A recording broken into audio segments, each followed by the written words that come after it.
Welcome back, everybody. Got a quick question. We got to talk about the old Chevys. Giving me a little bit of troubles. We've had a lot of questions about the running boards. What exactly happened with those? We tried to put those on.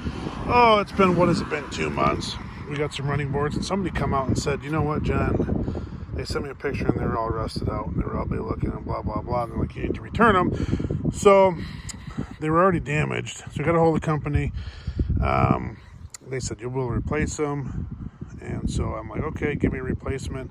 Then they're like, never mind, just return them, and then we'll go from there. So I'm like, okay. So I tried to, then they emailed me back like a week later, because I said it's going to be hard to return them, but I said I'll do it, whatever, to package them all and ship them out.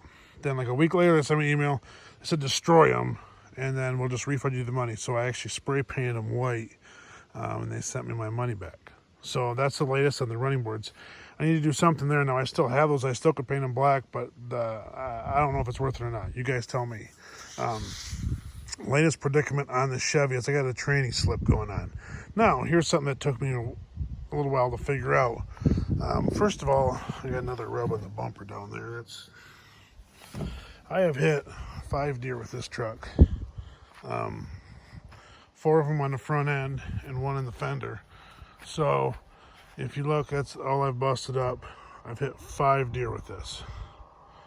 Okay, and that's all I got broke there. And that's I drove into like a cement thing to hold up a telephone pole. Is actually how that majority of that got busted. But as you can tell, we got stuff. I haven't hit one in it's been about 2 weeks.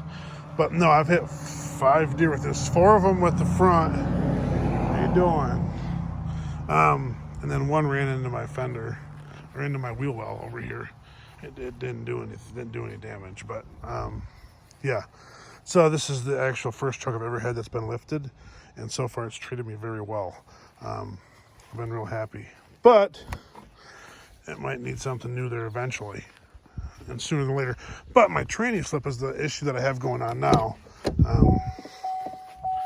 and we will look in here, and I'll show you the latest. Chevy's greatest idea with these 6.2 liters. Took me a while to figure out. So this is the big 6.2 liter. Really like the engine. It's got plenty of power.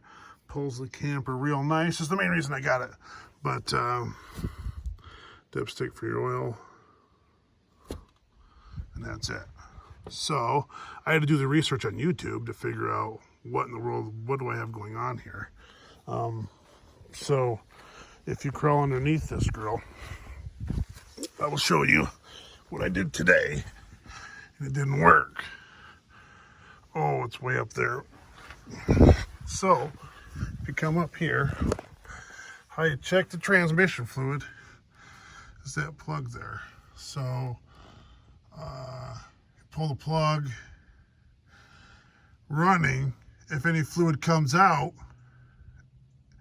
you let it all come out, and then when it stops running out, then it's full.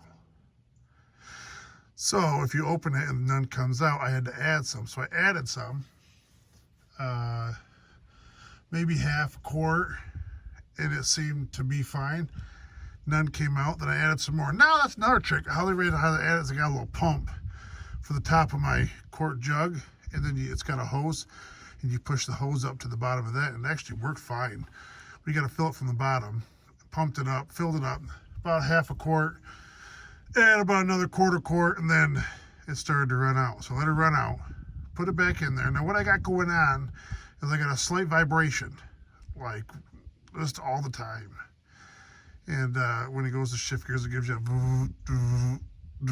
and so now I took off from the shop. It seemed to run better, but the closer I got to home, the more it acted up. So my question to you, everybody out there on YouTube, because you're all super smart, you're all smart fellers. Now I know I got a training filter in there, so what do? It's got 87,000 miles on it. Okay, do you Lucas it? Do you drain the fluid, change the filter? The gasket's reusable, so you can actually just take this all off and reuse it. It's a little more difficult because the GM product, they put the exhaust right here. So you actually have to unbolt the exhaust to do this, to pull it out and change the filter. Fluid didn't seem bad or burn or anything. Fluid seemed fine that come out. You know, so do you pull that and do that, change the filter inside? Or do you just put some Lucas in there? Are you guys big believers in Lucas? Let's back up. Are you big believers in Lucas at all? Will it hurt anything? Will it fix? Will it make it better? So that's my question. I come to you guys because you guys all have been through this before. Somebody out there has dealt with this, I know. So that's the latest dilemma with my transmission. But it's a weird GM thing that I had come across. Didn't know anything about. I heard not to flush it. Change it's not a bad idea, but don't flush it. So we're not doing that. But yeah, that's the latest. Give me your comments below. Like I said, you all are seem to know what you're talking about all the time. So anywho, let's crawl out of here. What a beautiful day. So yeah. So anyways, that's actually for my bumper pushback. I bent it back. I bent that back once before.